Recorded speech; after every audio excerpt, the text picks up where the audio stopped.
ಭಾರತ ರತ್ನ ಮಾಜಿ ರಾಷ್ಟ್ರಪತಿ ಕಾಂಗ್ರೆಸ್ನ ಅಗ್ರ ನಾಯಕ ಪ್ರಣಬ್ ಮುಖರ್ಜಿ ಇನ್ನಿಲ್ಲ. ಸುದೀರ್ಘ ಕಾಲದ ಅನಾರೋಗ್ಯದಿಂದ ದೆಹಲಿಯ ಸೇನಾ ಆಸ್ಪತ್ರೆಯಲ್ಲಿ ಕೊನೆ ಉಸಿರೆಳೆದಿದ್ದಾರೆ. ಪ್ರಣಬ್ ದಾದ ಅಂತ್ಯಕ್ರಿಯೆ ನಾಳೆ ನವದೆಹಲಿಯಲ್ಲಿ ನಡೆಯಲಿದೆ. ಮಾಜಿ ರಾಷ್ಟ್ರಪತಿ ಪ್ರಣಬ್ ಮುಖರ್ಜಿ ಇನ್ನಿಲ್ಲ. ಭಾರತ ರತ್ನ ಪ್ರಣಬ್ ಇನ್ನು ನೆನಪು ಮಾತ್ರ.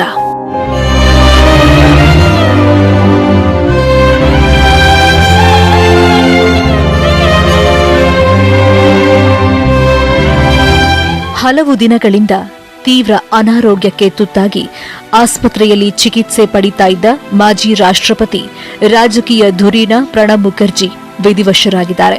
ಕೊರೋನಾ ಸೋಂಕು ಸೇರಿ ಬಹು ಅಂಗಾಂಗ ವೈಫಲ್ಯದಿಂದಾಗಿ ಆಸ್ಪತ್ರೆ ಸೇರಿದ್ದ ಪ್ರಣಬ್ ಮುಖರ್ಜಿ ದೆಹಲಿಯ ಸೇನಾ ಆಸ್ಪತ್ರೆಯಲ್ಲಿ ಚಿಕಿತ್ಸೆ ಪಡಿತಾ ಇದ್ರು. ಕಳೆದ ವಾರ ಶಾಶ್ವತ ಕೋಮಾಗೆ ಜಾರಿದ್ರು.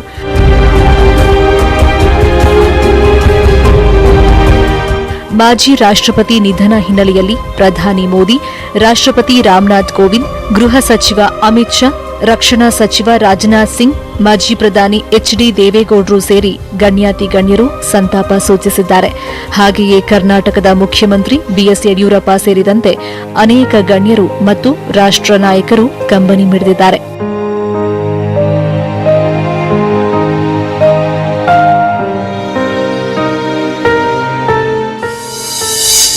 ದೇಶದಲ್ಲಿ 7 ದಿನಗಳ ಕಾಲ ಶೋಕಾಚರಣೆ. ಮಾಜಿ ರಾಷ್ಟ್ರಪತಿ ನಿಧನರಾಗಿದ್ದರಿಂದ ದೇಶಾದ್ಯಂತ 7 ದಿನಗಳ ಕಾಲ ಶೋಕಾಚರಣೆ ಘೋಷಿಸಲಾಗಿದೆ. ಇನ್ನು ರಾಷ್ಟ್ರಧ್ವಜವನ್ನ ಅರ್ಧಕ್ಕೆ ಇಳಿಸಿ ಶೋಕಾಚರಣೆ ಸಲ್ಲಿಸಲಾಗಿದೆ. ನಾಳೆ ಕೇಂದ್ರ ಸರ್ಕಾರದ ಕಚೇರಿಗಳಿಗೆ ರಜೆ ಘೋಷಿಸಲಾಗಿದೆ. 84 ವರ್ಷದ ಪ್ರಣಬ್ ಮುಖರ್ಜಿ ಅವರು 2012ರಿಂದ 2017ರವರೆಗೆ ಭಾರತದ ರಾಷ್ಟ್ರಪತಿಯಾಗಿದ್ದರು. ಇದಕ್ಕೂ ಮೊದಲು ಕೇಂದ್ರ ಹಣಕಾಸು ಸಚಿವರಾಗಿ, ವಿದೇಶಾಂಗ ವ್ಯವಹಾರಗಳ ಸಚಿವರಾಗಿ, ರಕ್ಷಣಾ ಸಚಿವರಾಗಿಯೂ ಕಾರ್ಯನಿರ್ವಹಿಸಿದ್ರು.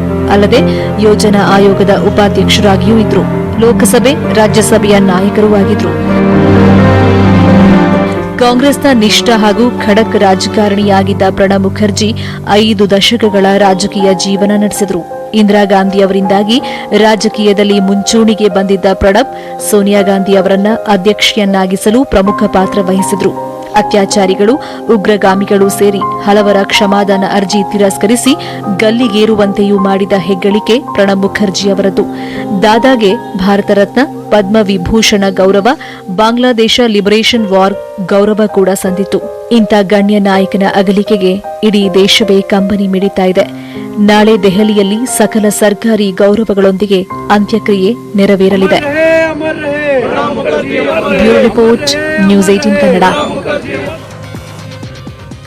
ಇನ್ನು ಪ್ರಣಬ್ ಮುಖರ್ಜಿ ನಿಧನಕ್ಕೆ ಸಚಿವ ಜಗದೀಶ್ ಶೆಟ್ಟರ್ ಸಂತಾಪ ಸೂಚಿಸಿದ್ದಾರೆ. ಈ ಸ್ಥಾನಕ್ಕೆ ಬಹಳ ಒಂದು ಗೌರವ ತಂದಂಥ ವ್ಯಕ್ತಿ ಪ್ರಣಬ್ ಮುಖರ್ಜಿ. ಬಹಳ ಇಂಟೆಲಿಜೆಂಟು. ಹಿಂದೆ ದೇಶದ ಆರ್ಥಿಕ ಸಚಿವರಾಗಿ ಬಹಳ ಒಂದು ಉತ್ತಮವಾಗಿ ಆರ್ಥಿಕ ನಿರ್ವಹಣೆ ಮಾಡಿದಂಥ ವ್ಯಕ್ತಿ ಪ್ರಣಬ್ ಮುಖರ್ಜಿ. ಬಹುಶಃ ಅವರಿಗೆ ಪ್ರಧಾನಮಂತ್ರಿ ಆಗುವಂಥ ಒಂದು ವ್ಯಕ್ತಿತ್ವ ಮತ್ತು ಆ ರೀತಿಯಾದಂಥ ಒಂದು ಕ್ವಾಲಿಫಿಕೇಷನ್ ಇತ್ತು, ಆ ರೀತಿ ನೈಪುಣ್ಯತೆ ಇತ್ತು. ಹೀಗಾಗಿ ಅವರ ಒಂದೇನೋ ಜೀವನ ಶೈಲಿ ಇದೆ, ಅವರ ಒಂದು ನೈಪುಣ್ಯತೆ ಮತ್ತು ಅವರೇನೋ ಬಿಟ್ಟು ಹೋದಂಥ ಮಾರ್ಗ ಇದ್ದಾವೆ. ಅದರಿಂದ ನಾವೆಲ್ಲ ನಡ್ಕೊಳ್ಳೋಣ ಅವರಿಗೆ. ಇನ್ನು ಅನೇಕ ಡ್ರಗ್ಸ್ ಜಾಲದ ಬಿಸಿ ನಡುವೆಯೇ ಚಿತ್ರ ನಿರ್ದೇಶಕ ಇಂದ್ರಜಿತ್ ಲಂಕೇಶ್ ಹೊಸ ಬಾಂಬ್ ಸಿಡಿಸಿದ್ರು. ಇಡೀ ಸ್ಯಾಂಡಲ್ವುಡ್ನಲ್ಲಿ ಡ್ರಗ್ಸ್ ಆವರಿಸಿದೆ ಅಂದಿದ್ರು. ಆ ಮಾತಿನ ಬೆನ್ನಲ್ಲೇ ಬೆಂಗಳೂರಿನ ಸಿಸಿಬಿ ಇವತ್ತು ಇಂದ್ರಜಿತ್ ಲಂಕೇಶ್ ಅವರ ವಿಚಾರಣೆ ನಡೆಸಿತು. ಸ್ಯಾಂಡಲ್ವುಡ್ನ ಸುಮಾರು 10 ರಿಂದ 15 ಮಂದಿ ಇದರಲ್ಲಿ ಇದ್ದಾರೆ ಅಂತ ಹೇಳ್ತಾರೆ ಇಂದ್ರಜಿತ್. ಹೀಗಾಗಿ ಇಡೀ ಸ್ಯಾಂಡಲ್ವುಡ್ನಲ್ಲಿ ಈಗ ಡ್ರಗ್ಸ್ ತಳಮಳ.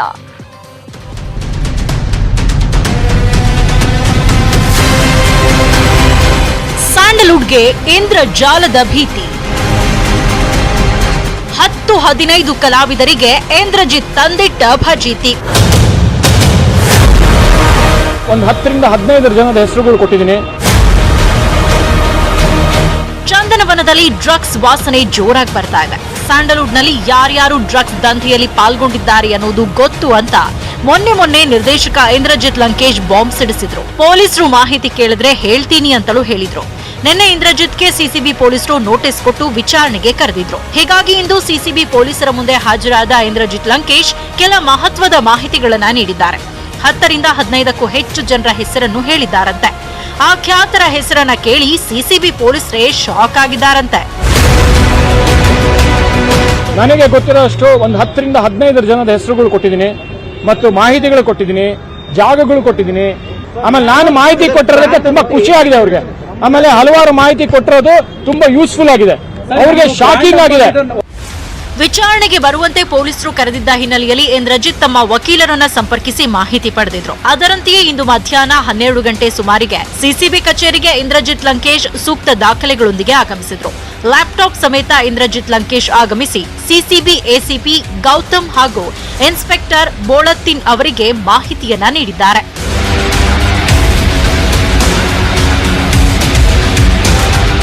ತನಿಖಾಧಿಕಾರಿಗಳಿಗೆ ಡಿಜಿಟಲ್ ರೂಪದ ಕೆಲ ಮಾಹಿತಿಗಳನ್ನು ಇಂದ್ರಜಿತ್ ಲಂಕೇಶ್ ನೀಡಿದ್ದಾರೆ. ಪೆನ್ ಡ್ರೈವ್ನಲ್ಲಿ ಅಧಿಕಾರಿಗಳು ಇವೆಲ್ಲವನ್ನು ಸಂಗ್ರಹಿಸಿಟ್ಕೊಂಡಿದ್ದಾರೆ.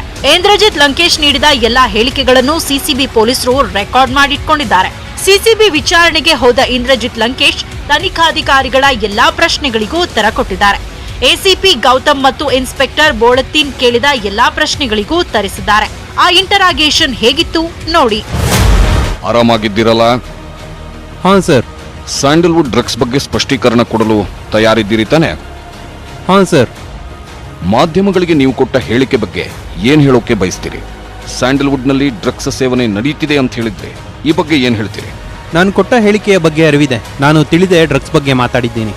ನಾನು ಸ್ಯಾಂಡಲ್ವುಡ್ ಡ್ರಗ್ಸ್ ದಾಸರ ಹೆಸರು ರಿವೀಲ್ ಮಾಡೋದ್ರಿಂದ ನನಗೆ ಭಯವಿದೆ. ಯಾವುದೇ ಭಯ ಬೇಡ, ನಿಮಗೆ ಸಂಪೂರ್ಣ ಪೊಲೀಸ್ ರಕ್ಷಣೆ ಕೊಡ್ತೀವಿ, ನಿಮ್ಮ ಮನೆಗೂ ಸಹ ರಕ್ಷಣೆ ಕೊಡ್ತೀವಿ. ಕೆಲವರು ನನ್ನ ಹೇಳಿಕೆಯಿಂದ ಈಗಾಗಲೇ ಮುಗಿಬಿದ್ದಿದ್ದಾರೆ. ನಾವಿದ್ದೀವಿ, ನಿರ್ಭೀತಿಯಿಂದ ಹೇಳಿ. ಸರಿ ಸರ್. ನಿಮ್ಗೆ ಸ್ಯಾಂಡಲ್ವುಡ್ ಡ್ರಗ್ಸ್ ಬಗ್ಗೆ ಏನೆಲ್ಲ ಗೊತ್ತು? ಇವರೆಲ್ಲ ಡ್ರಗ್ಸ್ ಸೇವಿಸೋದು ನಿಮ್ಗೆ ಹೇಗೆ ಗೊತ್ತು? ಇಷ್ಟು ದಿನ ಗೊತ್ತಿದ್ದು ಯಾಕೆ ಸುಮ್ಮನಿದ್ರಿ? ಎನ್ಸಿಬಿ ಸ್ಪಷ್ಟೀಕರಣ ಕೊಡುವ ಮೊದಲೇ ನಿಮ್ಗೆ ಡ್ರಗ್ಸ್ ಸೇವಿಸ್ತಿರೋರ ಬಗ್ಗೆ ಮಾಹಿತಿ ಇತ್ತು ಅನ್ನೋದಾದ್ರೆ ಮೊದಲೇ ಯಾಕೆ ತಿಳಿಸ್ಲಿಲ್ಲ? ಇದೆಲ್ಲ ಇವತ್ತಿನ ಮಟ್ಟಿಗೆ ಕಾಮನ್ ಅನ್ಕೊಂಡಿದ್ದೆ. ಆದ್ರೆ ಎನ್ಸಿಬಿ ಸ್ಯಾಂಡಲ್ವುಡ್ ಬಗ್ಗೆ ಹೇಳ್ತು. ನಮ್ಮ ಇಂಡಸ್ಟ್ರಿಯ ಕೆಲವರು ದಾಸರಾಗ್ತಿರೋದು ಬೇಸರದ ಸಂಗತಿ. ಹೀಗಾಗಿ ಕ್ಲೀನ್ ಆಗ್ಬೇಕು. ಸರಿ, ಸ್ಯಾಂಡಲ್ವುಡ್ನಲ್ಲಿ ಯಾರ್ಯಾರು ಡ್ರಗ್ಸ್ ರಿಸೀವರ್ಗಳು ಇದ್ದಾರೆ? ನಾನು ಹೇಳುವ ಹೆಸರುಗಳಿಂದ ನನಗೇನು ತೊಂದರೆ ಇಲ್ಲ ತಾನೆ? ಖಂಡಿತ ನಿಮ್ಗೆ ಯಾವುದೇ ತೊಂದರೆ ಆಗೋದಕ್ಕೆ ಬಿಡೋದಿಲ್ಲ. ಹೇಳಿ, ಯಾವುದೇ ಕಾರಣಕ್ಕೂ ಭಯ ಪಡಬೇಡಿ, ನಾವಿದ್ದೇವೆ. ನಿಮ್ಮ ಆತ್ಮರಕ್ಷಣೆಗೆ ಗನ್ ಲೈಸೆನ್ಸ್ ಪಡೆಯಲು ಅಪ್ಲಿಕೇಶನ್ ಹಾಕಿ. ನಾನು ಹೇಳುವ ಹೆಸರುಗಳನ್ನ ಗೌಪ್ಯವಾಗಿ ಇಡಬಹುದಾ? ಹಾ, ಖಂಡಿತ.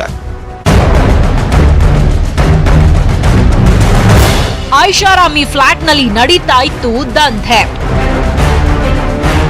ಡ್ರಗ್ಸ್ ಹೊಡೆಯೋಕು ಕೋಡ್ ವರ್ಡ್. ಸಿಸಿಬಿ ಪೊಲೀಸರ ಎಲ್ಲಾ ಪ್ರಶ್ನೆಗಳಿಗೂ ಉತ್ತರಿಸಿರೋ ಇಂದ್ರಜಿತ್ ಲಂಕೇಶ್ ದಂಧೆಯ ಬಗ್ಗೆ ಎಳೆ ಎಳೆಯಾಗಿ ಬಿಚ್ಚಿಟ್ಟಿದ್ದಾರೆ ಎನ್ನಲಾಗಿದೆ. ಅದರಲ್ಲೂ ಚಿತ್ರರಂಗದ ದೊಡ್ಡ ದೊಡ್ಡ ವ್ಯಕ್ತಿಗಳು, ಗಣ್ಯರ ಮಕ್ಕಳು ಸೇರ್ತಾ ಇದ್ದ ಹಿಡನ್ ಪ್ಲೇಸ್ ಬಗ್ಗೆಯೂ ಮಾಹಿತಿ ನೀಡಿದ್ದಾರೆ ಎನ್ನಲಾಗಿದೆ. ನಗರದ ಐಷಾರಾಮಿ ಅಪಾರ್ಟ್ಮೆಂಟ್ ಒಂದರಲ್ಲಿ ಪಾರ್ಟಿ ನಡೆಯುತ್ತಂತೆ. ಆ ಕಟ್ಟಡಕ್ಕೆ ಎಂಟ್ರಿ ಆದ್ರೆ ಒಳಗೆಲ್ಲ ನಶೆಯ ಸಾಮ್ರಾಜ್ಯ. ಆಹ್ವಾನಿತರಿಗಷ್ಟೇ ಅಲ್ಲಿಗೆ ಎಂಟ್ರಿ ಇತ್ತಂತೆ. ಉಳಿದವರಿಗೆ ಅಲ್ಲಿಗೆ ಎಂಟ್ರಿ ಇರಲಿಲ್ಲ ಅನ್ನೋದೆಲ್ಲವನ್ನು ಹೇಳಿದ್ದಾರೆ ಎನ್ನಲಾಗಿದೆ. ಇಷ್ಟೇ ಅಲ್ಲ, ಸ್ಯಾಂಡಲ್ವುಡ್ನಲ್ಲಿ ಕೋಡ್ ವರ್ಡ್ ಮೂಲಕವೇ ಡ್ರಗ್ಸ್ ಪಾರ್ಟಿಗಳು ನಡೀತಾ ಇತ್ತಂತೆ. ಡ್ರಗ್ಸ್ ಸೇವನೆಗಾಗಿಯೇ ಕೋಡ್ ವರ್ಡ್ ಬಳಕೆಯಾಗ್ತಿತ್ತಂತೆ. ಶೂಟಿಂಗ್ ವೇಳೆ ಕೆಲವರು ಕೋಡ್ ವರ್ಡ್ ಬಳಸಿ ಡ್ರಗ್ಸ್ ಸೇವನೆ ಮಾಡ್ತಿದ್ರು ಅನ್ನೋದನ್ನು ಸಿಸಿಬಿ ಮುಂದೆ ಇಂದ್ರಜಿತ್ ಹೇಳಿದ್ದಾರೆ ಎನ್ನಲಾಗಿದೆ.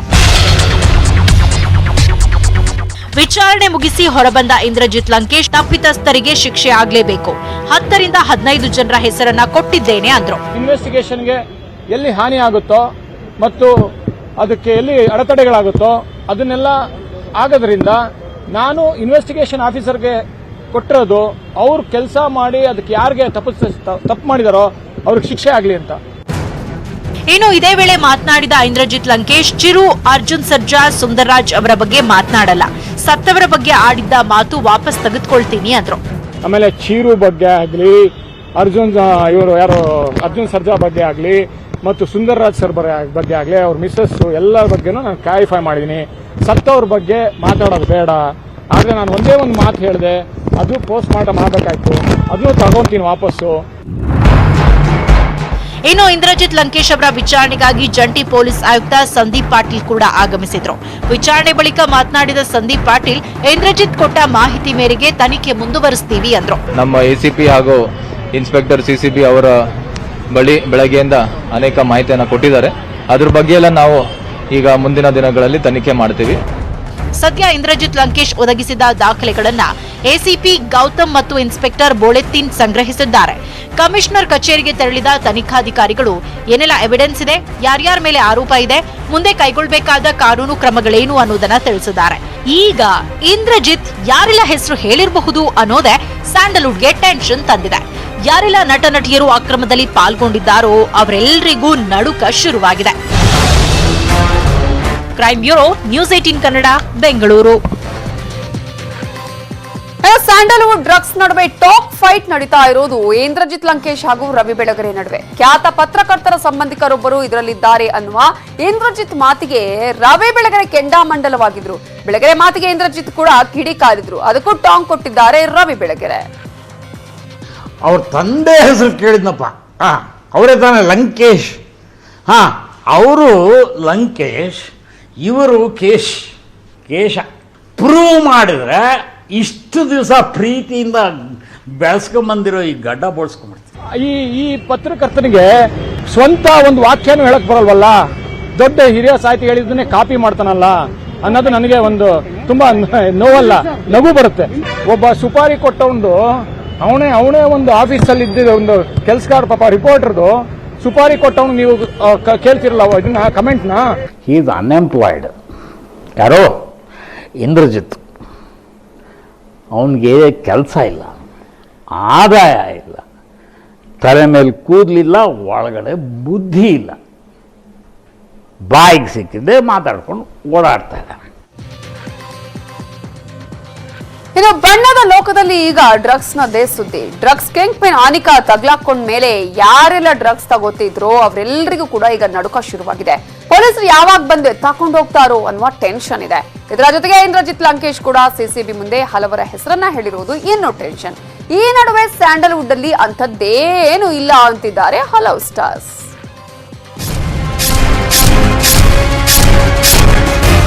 ಲೈಟ್ ಮ್ಯಾನ್ ಇಂದ ಇಲ್ಲಿವರೆಗೂ ಬಂದಿದೆ ಸರ್. ನಾವು ಇದುವರೆಗೂ ನೋಡ್ಲಿಲ್ಲ ಸರ್, ಕೇಳಲಿಲ್ಲ. ಹೋಲ್ ಇಂಡಸ್ಟ್ರಿನ ಬ್ಲೇಮ್ ಮಾಡೋದು ರಾಂಗು. ಅದು ಒಂದು ವಿಷ, ಅದು ಮನುಕುಲಕ್ಕೆ ವಿಷ. ಅದು ಬಣ್ಣದ ಲೋಕದಲ್ಲಿ ನಶೆ ವ್ಯೂಹ, ಚಂದನವನದಲ್ಲಿ ಡ್ರಗ್ಸ್ ಧಗ ಧಗ. ಸ್ಯಾಂಡಲ್ವುಡ್ ನಟ ನಟಿಯರ ಪಾಲಿನ ಮಾಯಾಲೋಕ. ಇಲ್ಲಿ ನೇಮ್ ಫೇಮ್ ಇದೆ, ಕಿಕ್ ಏರಿಸೋ ನಶೆ ವ್ಯೂಹವೂ ಇದೆ. ತಣ್ಣಗಿದ್ದ ಚಂದನವನದಲ್ಲೀಗ ಡ್ರಗ್ಸ್ ಸುನಾಮಿ ಎದ್ದಿದೆ. ಕಿಂಗ್ ಪಿನ್ ಆನಿಕಾ ಲಾಕ್ ಆಗ್ತಿದ್ದಂತೆ ನಶೆಯಲ್ಲಿ ತೇಲ್ತಿದ್ದವರಿಗೆ ನಡುಕ ಶುರುವಾಗಿದೆ. ಯಾರ್ಯಾರು ಕಿಕ್ ಏರಿಸ್ತಾ ಇದ್ರೋ ಅವರೆಲ್ಲರ ಬಣ್ಣ ಕಳಚೋ ಸಮಯ ಬಂದಂತಿದೆ. ಸ್ಯಾಂಡಲ್ವುಡ್ ಅಷ್ಟೇ ಅಲ್ಲ, ರಾಜ್ಯಕ್ಕೆ ಕಳಂಕ. ಸ್ಯಾಂಡಲ್ವುಡ್ನಲ್ಲಿ ಸದ್ದು ಮಾಡ್ತಾ ಇರೋ ಡ್ರಗ್ಸ್ ದಂಧೆಯ ಬಗ್ಗೆ ಚಾಲೆಂಜಿಂಗ್ ಸ್ಟಾರ್ ದರ್ಶನ್ ರಿಯಾಕ್ಟ್ ಮಾಡಿದ್ದಾರೆ. ಸಿನಿಮಾ ಇಂಡಸ್ಟ್ರಿಯಲ್ಲಿ ನನಗೆ 27 ವರ್ಷದ ಅನುಭವವಿದೆ. ಲೈಟ್ ಬಾಯ್ನಿಂದ ಇಲ್ಲಿಯವರೆಗೆ ಬೆಳೆದಿದ್ದೇನೆ. ಈವರೆಗೂ ಈ ರೀತಿಯದ್ದನ್ನೆಲ್ಲ ನಾನು ನೋಡಿಲ್ಲ. ಪೊಲೀಸರು ತನಿಖೆ ಮಾಡ್ತಾ ಇದ್ದಾರೆ. ವಾರದೊಳಗೆ ಯಾರ್ಯಾರಿದ್ದಾರೆ ಅಂತ ಗೊತ್ತಾಗತ್ತೆ, ಕಾಯೋಣ ಎಂದಿದ್ದಾರೆ. ಒಂದು ಕ್ಲಾಸ್ ರೂಮಲ್ಲಿ ಫಸ್ಟ್ ರ್ಯಾಂಕ್ ಸ್ಟೂಡೆಂಟ್ ಇರ್ತಾನೆ, 0 ತೆಗೆಯೋನು ಇರ್ತಾನೆ. ಸೊ ಇಡೀ ಕ್ಲಾಸ್ 0 ಅಂತ ಅನ್ಬಿಡ್ತೀರಾ ನೀವು? ಇಲ್ಲ ಅಲ್ಲ, ಮೀಡಿಯಾದವ್ರಿಗೆ ಇದೊಂದು ಹೇಳ್ತೀನಿ, ಇಡೀ ಸ್ಯಾಂಡಲ್ವುಡ್ ಹೇಳ್ಬೇಕು ಎಲ್ಲ ಬಂದಾದ್ಮೇಲೆ ಸರಿ. ಚಿರಂಜೀವಿ ಸರ್ಜಾ ಬಗ್ಗೆ ಇಂದ್ರಜಿತ್ ಲಂಕೇಶ್ ಮಾಡಿದ್ದ ಪರೋಕ್ಷ ಆರೋಪಕ್ಕೆ ಡಿ ಬಾಸ್ ಬೇಸರ ವ್ಯಕ್ತಪಡಿಸಿದ್ದಾರೆ. ಸತ್ತು ಹೋದವರ ಬಗ್ಗೆ ಏನನ್ನೂ ಮಾತನಾಡಬಾರದು, ಡ್ರಗ್ಸ್ ವಿಚಾರದಲ್ಲಿ ಚಿರು ಹೆಸರು ತಂದದ್ದು ನೋವಾಗಿದೆ ಎಂದಿದ್ದಾರೆ. ಈಗ ಚಿರು ಹೆಸರು ತುಂಬಾ ಎತ್ತುತ್ತಾ ಇದ್ದಾರೆ ಸರ್. ಪಾಪ ಸತ್ 3 ತಿಂಗಳಾಗಿದೆ, ಅವ್ನು ಎಲ್ಲಿದ್ದಾನೋ ಏನೋ, ಹೆಂಗಿದಾನೋ ಏನೋ. ಈಗ ಆಕ್ಚುಲಿ ಅಪ್ಪಿ ಪ್ರೂವ್ ಆಗೋದ್ರೆ ನೀವು ಅವ್ನು ಕರ್ಕೊಂಡು ಶಿಕ್ಷೆ ಕೊಡೋಕ್ಕಾಗತ್ತಾ? Anyone can give. ಬಿಡಿ ಸರ್, ಒಂದೇನಾಗುತ್ತೆ ನನ್ಗೆ ಗೊತ್ತಿರೋದು, ನಮ್ಮ ತಂದೆ ತಾಯಿ ಹೇಳ್ಕೊಟ್ರು ಮಾತು ಹೇಳ್ತೀನಿ ಸರ್. ಸತ್ತೊಂದು ಕೊಲೆಗಾರನಾಗಿರ್ಲಿ ಸರ್, ವಸ್ತುಸ್ಥಿತಿ ಮಾಡ್ತೀವಿ ನಾವು ಒಂದು ಅಲ್ವಾ, ಅವ್ನು ಒಳ್ಳೆನೋ ಕೆಟ್ಟನೋ, ಸತ್ ಮೇಲೆ ಒಳ್ಳೆ ಮಾತಾಡೋಣ ಅವನ ಬಗ್ಗೆ. ಸ್ಯಾಂಡಲ್ವುಡ್ ಡ್ರಗ್ಸ್ ದಂಧೆಯ ಘಾಟು ಜೋರಾಗ್ತಿದ್ದಂತೆ ಒಬ್ಬೊಬ್ಬರಾಗಿ ರಿಯಾಕ್ಟ್ ಮಾಡ್ತಿದ್ದಾರೆ. ನನ್ನ ಕೆರಿಯರ್ನಲ್ಲಿ ಆ ರೀತಿಯ ಅನುಭವ ಆಗಿಲ್ಲ. ಚಿತ್ರರಂಗದ ಬಗ್ಗೆ ಆರೋಪ ಮಾಡುವಾಗ ಹೆಸರು ಬಹಿರಂಗ ಪಡಿಸಬೇಕು ಅಂತ ನಟ ಜೆಕೆ ಪ್ರತಿಕ್ರಿಯೆ ನೀಡಿದ್ದಾರೆ. ಯಾರೋ ಕೆಲವೊಬ್ರು ಮಾಡ್ತಾರೋ ವಿಷಯಕ್ಕೆ ಅವ್ರನ್ನ ಕಂಡಿಡಿಬೇಕು ಇಮಿಡಿಯೇಟ್ ಆಗಿ. ಅದನ್ನು ಬಿಟ್ಬಿಟ್ಟು ಇಡೀ ಇಂಡಸ್ಟ್ರಿನ ಬ್ಲೇಮ್ ಮಾಡಿದಾಗ ಏನಾಗುತ್ತೆ, ಬೇಜಾರಾಗುತ್ತೆ. ಯಾರು ಮಾಡ್ತಾ ಇಲ್ವೋ ಅವ್ರಿಗೆಲ್ಲ ಬೇಜಾರಾಗುತ್ತೆ. ತುಂಬ ಕಷ್ಟಪಟ್ಟು ಒಂದು ಮಟ್ಟಕ್ಕೆ ಬಂದಿರ್ತಾರಲ್ಲ ಅವ್ರಿಗೂ ಬೇಜಾರಾಗುತ್ತೆ, ಯಾಕಂದರೆ ಇಂಡಸ್ಟ್ರಿನ ಅಷ್ಟು ಪ್ರೀತಿಸ್ತಾರೆ. So I think so it's wrong. Whole ಇಂಡಸ್ಟ್ರಿನ ಬ್ಲೇಮ್ ಮಾಡೋದು ರಾಂಗು. ಕರೆಕ್ಟಾಗಿ ರೂಟ್ ಕಾಸ್ ಏನಿದೆ ಅದನ್ನು ಕಂಡುಹಿಡಿಬೇಕು. ಅದನ್ನು ಕಂಡುಹಿಡಿದ್ಬಿಟ್ಟ ಮೇಲೆ ಅವ್ರ ಬಗ್ಗೆ ಮಾತ್ರ ಮಾತಾಡಬೇಕು. ಇನ್ನು ಹಾಸ್ಯ ನಟ ಮಾಸ್ಟರ್ ಆನಂದ್ ಸಹ ಪ್ರತಿಕ್ರಿಯೆ ನೀಡಿದ್ದು, ಸ್ಯಾಂಡಲ್ವುಡ್ಗೆ ಡ್ರಗ್ಸ್ ಮಾಫಿಯಾ ನಂಟು ಅಂಟಿರೋದು ಒಳ್ಳೆಯದಲ್ಲ. ಈ ಬಗ್ಗೆ ಸಮಗ್ರ ತನಿಖೆಯಾಗಲಿ, ತಪ್ಪಿತಸ್ಥರಿಗೆ ತಕ್ಕ ಶಿಕ್ಷೆಯಾಗಲಿ ಎಂದಿದ್ದಾರೆ. ಡ್ರಗ್ಸ್ ಅನ್ನೋ ವಿಷಯಕ್ಕೆ ಬಂದಾಗ ನಾನು ಹೇಳ್ತಾ ಇರ್ತಕ್ಕಂಥದ್ದು, ಅದು ಒಂದು ವಿಷ, ಅದು ಮನುಕುಲಕ್ಕೆ ವಿಷ. ಅದು ಸರ್ ಅವ್ರು ಮಾಹಿತಿ ಕೊಟ್ಟಿದ್ದಾರೆ ಅಂತಂದ್ರೆ ಸರ್ ಅದು ನಾನು ಸಪೋರ್ಟ್ ಮಾಡಲ್ಲ ಸರ್. ಅಲ್ಲಿ ಅದ್ರ ಪ್ರಕಾರ ಯಾರ್ಯಾರಿಗೆ ಏನಾಗಬೇಕೋ ಅದು ಶಿಕ್ಷೆ ಆಗೇ ಆಗುತ್ತೆ ಅಂಡ್ ಆಗ್ಲಿ ಕೂಡ, ಅದಕ್ಕೆಲ್ಲ ನಾವು ಸಪೋರ್ಟ್ ಮಾಡ್ತಾ ಇಲ್ಲ. ನಿರ್ದೇಶಕ ಆಸ್ಕರ್ ಕೃಷ್ಣ ಸಹ ಸ್ಯಾಂಡಲ್ವುಡ್ ಡ್ರಗ್ಸ್ ದಂಧೆ ಬಗ್ಗೆ ಮಾತನಾಡಿದ್ದಾರೆ. ಎಲ್ಲ ಉದ್ಯಮಗಳಲ್ಲಿ ಇರೋ ಹಾಗೆ ಚಿತ್ರೋದ್ಯಮದಲ್ಲೂ ಡ್ರಗ್ಸ್ ಇದೆ. ರಾತ್ರೋರಾತ್ರಿ ಏನನ್ನು ಸಾಧಿಸಬೇಕು ಅನ್ನೋರಷ್ಟೇ ಇಂತಹ ಹಾದಿ ಹಿಡಿಯೋದು. ದೊಡ್ಡವರು ಯಾರು ಈ ಕೆಲಸಕ್ಕೆ ಕೈ ಹಾಕಲ್ಲ ಎಂದಿದ್ದಾರೆ. ಕೆಲವರಿಗೆ ಇನ್ಫಿಯಾರಿಟಿ, ಏನೋ ಕೀಳರಿಮೆ, ಅವ್ರಿಗೆ ಏನೋ ಸಾಧನೆ ಮಾಡಬೇಕು, ಏನೋ ಮಾಡಬೇಕು ಅನ್ನೋ ಮಹತ್ವಾಕಾಂಕ್ಷೆ, ಏನೇನೋ ಬೆಳೆಬಿಡಬೇಕು, ರಾತ್ರೋರಾತ್ರಿ ಬೆಳೆಬಿಡಬೇಕು ಅನ್ನೋ ತುಂಬ ಆಸೆ ಇರ್ತದೆ. ಅದನ್ನ ಬಟ್ ಅವ್ರಿಗೆ ಕೀಳರಿಮೆಯಿಂದ ಅವ್ರಿಗೇನೋ ಆಗ್ತಾ ಇರೋದಿಲ್ಲ. ಅದೊಂದಕ್ಕೊಂದು ಸೈಕಾಲಜಿಕಲ್ ರೀಸನ್ ಇಂದನೂ ಕೆಲವು ನಾನು ರೀಸನ್ ಕೊಡ್ತಾ ಇರೋದು. ಚೆನ್ನಾಗಿದ್ರೆ ದುನಿಯಾ, ಬಿ ಕೇರ್ಫುಲ್. ಸ್ಯಾಂಡಲ್ವುಡ್ ಡ್ರಗ್ಸ್ ದಂಧೆ ಬಗ್ಗೆ ನವರಸ ನಾಯಕ ಜಗ್ಗೇಶ್ ಸರಣಿ ಟ್ವೀಟ್ ಮಾಡಿದ್ದಾರೆ. 30 ಸಿನಿಮಾಗಳಲ್ಲಿ ನಟಿಸಿದ್ರು ನಿರ್ಮಾಪಕರ ಮನೆ ಮುಂದೆ ಭಿಕ್ಷುಕನಂತೆ ಸಂಭಾವನೆಗೆ ನಿಂತು ಹಣ ಸಿಕ್ಕ ತಕ್ಷಣ ರೇಷನ್ ಅಂಗಡಿ ಮುಂದೆ ಅಕ್ಕಿ, ಸೀಮೆ ಎಣ್ಣೆಗೆ ಕ್ಯೂ ನಿಂತವರು ನಾವು. ಇವತ್ತು 2 ಸಿನಿಮಾದಲ್ಲಿ ನಟಿಸಿದವರು ಕುಬೇರನ ಮಕ್ಕಳು. ಹೇಗೆ ಇಂತಹ ಕ್ಯಾಚ್? 57 ವರ್ಷವಾದ್ರೂ ನನಗೆ ಇನ್ನೂ ಅರ್ಥವಾಗಿಲ್ಲ. ಬದುಕುವ ಹಠವಿದ್ದವರು ಹಿಮಾಲಯ ಏರ್ತಾರೆ, ಬದುಕು ಹಗುರವಾಗಿ ಕಂಡವರು ಸ್ಮಶಾನ ಸೇರ್ತಾರೆ ಅಂತ ಮಾರ್ಮಿಕವಾಗಿ ಟ್ವೀಟ್ ಮಾಡಿದ್ದಾರೆ.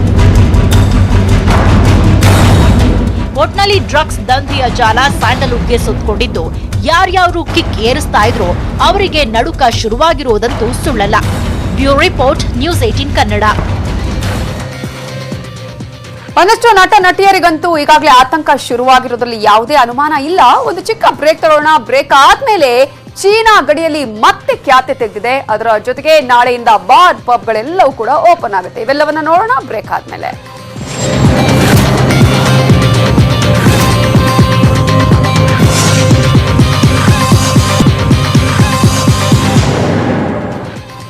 Welcome back. ಗಡಿಯಲ್ಲಿ ಕೆಲ ಕಾಲ ಸುಮ್ಮನಿದ್ದ ಚೀನಾ ಈಗ ಮತ್ತದೇ ಖ್ಯಾತೆಯನ್ನ ತೆಗೆದಿದೆ. ಭಾರತದ ಗಡಿಯತ್ತ ನುಗ್ಗೋದಿಕ್ಕೆ ಚೀನಾ ಪ್ರಯತ್ನಿಸಿದೆ. ಅಲ್ಲದೆ ಗಡಿಯಲ್ಲಿ ಜೆಟ್ ವಿಮಾನಗಳ ಹಾರಾಟ ಹೆಚ್ಚಿಸಿದೆ. ಭಾರತ ಕೂಡ ಸೇನಾ ಜಮಾವಣೆ ಹೆಚ್ಚಿಸಿದ್ದು, ಅಧಿಕಾರಿಗಳೊಂದಿಗೆ ಸಭೆ ನಡೆಸಿರುವ ಪ್ರಧಾನಿ ಮೋದಿ ಏನೇ ಪರಿಸ್ಥಿತಿ ಬಂದರೂ ಮೆಟ್ಟಿ ನಿಲ್ಲುವಂತೆ ಕರೆ ಕೊಟ್ಟಿದ್ದಾರೆ.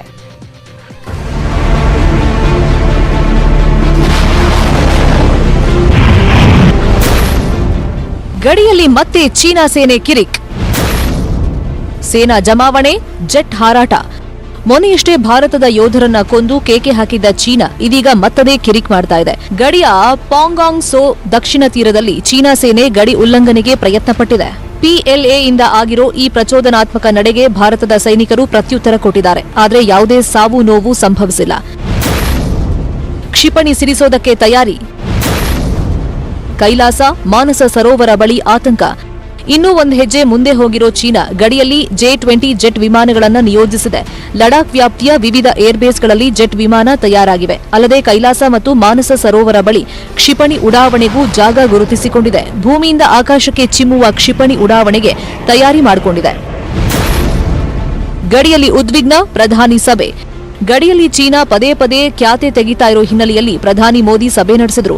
ಗಡಿಯಲ್ಲಿನ ಸ್ಥಿತಿಗತಿ ಬಗ್ಗೆ ಅಧಿಕಾರಿಗಳೊಂದಿಗೆ ಸಮಾಲೋಚನೆ ನಡೆಸಿದ್ರು. ಎಂಥದ್ದೇ ಸ್ಥಿತಿಗತಿಗಳು ಬಂದರೂ ಅದನ್ನ ಎದುರಿಸೋಕೆ ಸಜ್ಜಾಗಿರುವಂತೆಯೂ ಮೋದಿ ಸೂಚಿಸಿದ್ದಾರೆ. ಗಡಿಯಲ್ಲಿ ಇಷ್ಟೆಲ್ಲ ರಾಧಾಂತಗಳು ಆಗ್ತಿರುವಾಗಲೇ ಚೀನಾ ತನ್ನ ಮೊಂಡುವಾದ ಮಾತ್ರ ಬಿಡ್ತಾ ಇಲ್ಲ. LACನಲ್ಲಿ ಯಾವುದೇ ಗಡಿ ಉಲ್ಲಂಘನೆ ಆಗಿಲ್ಲ ಅಂತ ಚೀನಾ ಸೇನೆ ವಾದಿಸಿದೆ. ಗಡಿಯಲ್ಲಿನ ಯಾವುದೇ ಸ್ಥಿತ್ಯಂತರಗಳಿಗೆ ಮಾತುಕತೆ ಮೂಲಕ ಬಗೆಹರಿಸಿಕೊಳ್ಳೋ ಪುಕ್ಕಟೆ ಸಲಹೆ ಕೊಟ್ಟಿದೆ. Bureau report, news 18 Kannada. ಇನ್ನುಳಿದ ಸುದ್ದಿಯನ್ನ ನೋಡೋಣ ಒಂದು ಚಿಕ್ಕ ಬ್ರೇಕ್ ಆದ್ಮೇಲೆ.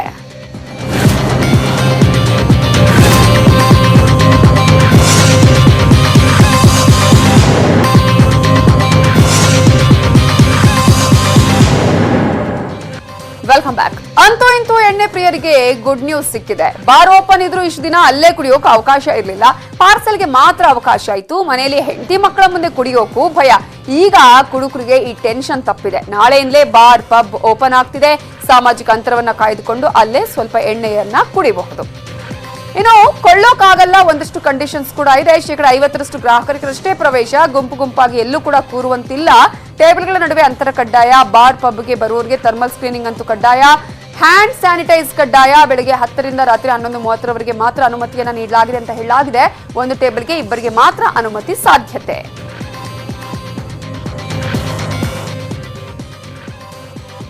ಹೊಸ ಇಂಡಿಯಾದ ಹೊಸ ಜೋಶ್ ಅನ್ನ ಸಂಭ್ರಮಿಸಲು ಮತ್ತು ಪ್ರತಿ ಭಾರತೀಯ ಮನೆಯನ್ನು ಸಬಲೀಕರಣಗೊಳಿಸಲು ಜಿಯೋ ಫೈಬರ್ ತನ್ನ ಟ್ಯಾರಿಫ್ ಪ್ಲಾನ್ಗಳನ್ನ ಪರಿಷ್ಕರಿಸಿದೆ. ವಿಶ್ವಾಸಾರ್ಹ ಇಂಟರ್ನೆಟ್ಗೆ ಅಗತ್ಯವಾಗಿರುವಂತಹ ಇಂದಿನ ದಿನದಲ್ಲಿ ಹೊಸ ಟ್ಯಾರಿಫ್ ಪ್ಲಾನ್ಗಳು ಎಲ್ಲರ ಕೈಗೆಟುಕುವಂತೆ ಮಾಡ್ತಾ ಇವೆ. ಹೊಸ ಜಿಯೋ ಫೈಬರ್ ಪ್ಲಾನ್ನಿಂದ ಅಪರಿಮಿತ ಇಂಟರ್ನೆಟ್ ಸಿಗಲಿದೆ. ಟ್ಯಾರಿಫ್ ಪ್ಲಾನ್ ತಿಂಗಳಿಗೆ ಕೇವಲ 399 ರೂಪಾಯಿಯಿಂದ ಪ್ರಾರಂಭವಾಗಲಿದ್ದು ಯಾವುದೇ ಹೆಚ್ಚುವರಿ ಶುಲ್ಕವಿಲ್ಲದೆ ಟಾಪ್ 12 ಪೇಯ್ಡ್ OTT ಆಪ್ಗಳ ಚಂದಾದಾರಿಕೆಯನ್ನು ಪಡೆಯಬಹುದು. ಈ ಬಗ್ಗೆ ಪ್ರತಿಕ್ರಿಯೆ ಕೊಟ್ಟಿದ್ದ ಇದರ ಬಗ್ಗೆ ನೀಡಿದಂತಹ ಜಿಯೋ ನಿರ್ದೇಶಕ ಆಕಾಶ್ ಅಂಬಾನಿ 10 ಲಕ್ಷಕ್ಕೂ ಹೆಚ್ಚು ಮನೆಗಳಲ್ಲಿ ಜಿಯೋ ಫೈಬರ್ ಸಂಪರ್ಕ ಹೊಂದಲಾಗಿದ್ದು ದೇಶದ ಅತಿ ದೊಡ್ಡ ಫೈಬರ್ ಪ್ರೊವೈಡರ್ ಆಗಿ ಜಿಯೋ ಹೊರಹೊಮ್ಮಿದೆ. ಇದನ್ನ ಪ್ರತಿ ಮನೆಗೂ ಕೊಂಡೊಯ್ಯುವ ಗುರಿ ಹೊಂದಿದ್ದೇವೆ ಅಂತ ಹೇಳಿ ಮಾಹಿತಿಯನ್ನ ನೀಡಿದರು. ಈ ಸುದ್ದಿಯೊಂದಿಗೆ ಇವತ್ತಿನ ಅಗ್ರ ರಾಷ್ಟ್ರೀಯ ವಾರ್ತೆಯನ್ನ ಮುಗಿಸ್ತಾ ಇದ್ದೀವಿ. ಈಗ ಬಿಗ್ ಸ್ಟೋರಿ ಪ್ರಸಾರವಾಗುತ್ತೆ, ತಪ್ಪದೆ ನೋಡಿ. ನೋಡ್ತಾ ಇರಿ ನ್ಯೂಸ್ 18 ಕನ್ನಡ. ಜಾಲ ನಮ್ಮದು, ಬಲ ನಿಮ್ಮದು.